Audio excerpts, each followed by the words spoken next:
Hello. Today we're going to look at one of the most fascinating business turnarounds in modern retail history.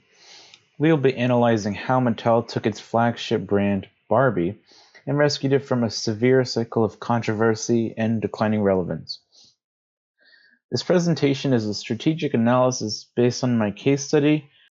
We'll explore the specific cultural, competitive, and demographic obstacles Mattel faced and dissect the brilliant IP-driven strategy they executed to make Barbie a multi-billion-dollar cultural powerhouse once again. Let's begin by examining the dark times of the brand. Before we talk about the massive success of the movie and the modern toy lines, we have to look back at the decade leading up to the turnaround. Between 2010 and 2018, Barbie was in a state of crisis. The brand faced a toxic mix of negative public perception, fierce new market competitors, and rapid demographic changes that threatened the very survival of the doll line. Let's break down these challenges one by one. The first and most critical hurdle was Barbie's image. By the early 2010s, public opinion had shifted dramatically. Parents no longer saw Barbie as an aspirational figure. Instead, they increasingly criticized the doll as a negative role model. The central argument was that her extreme, unrealistic body proportions promoted unhealthy and impossible beauty standards.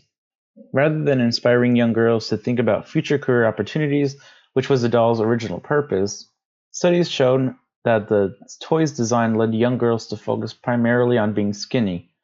This created a massive friction point between Mattel and its primary buyers, parents. At the exact same time that Barbie was losing her social license, she was also losing her physical shelf space.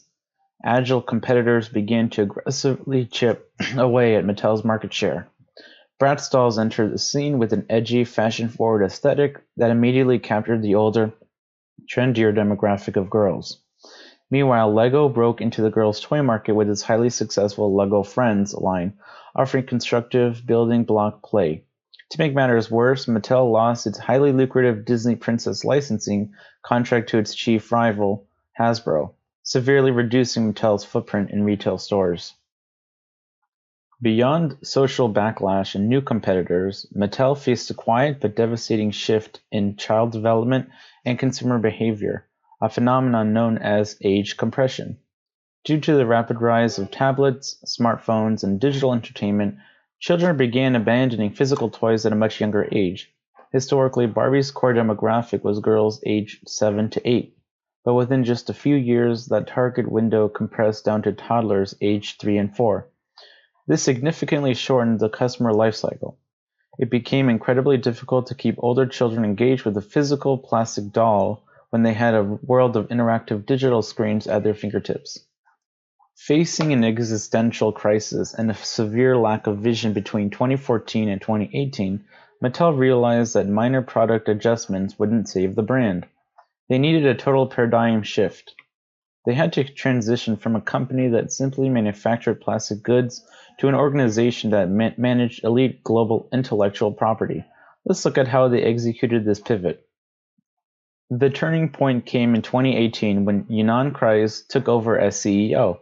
Kreiz recognized that Mattel's greatest untapped value wasn't its factories, but its catalog of beloved characters. Under his leadership, Mattel shifted from a traditional toy manufacturer into an IP-driven entertainment company. Kreiz positioned Barbie as a multi-platform character. This strategy was designed to transcend the toy aisle entirely, reimagining Barbie as a star of theatrical movies, episodic digital media, and cultural conversation. The core philosophy was simple: capture the consumer's attention on screens and they will follow you back to the toy stores. To support this new IP strategy, Mattel had to fix its broken relationship with parents. They did this by making diversity and inclusivity the cornerstone of the brand's portfolio.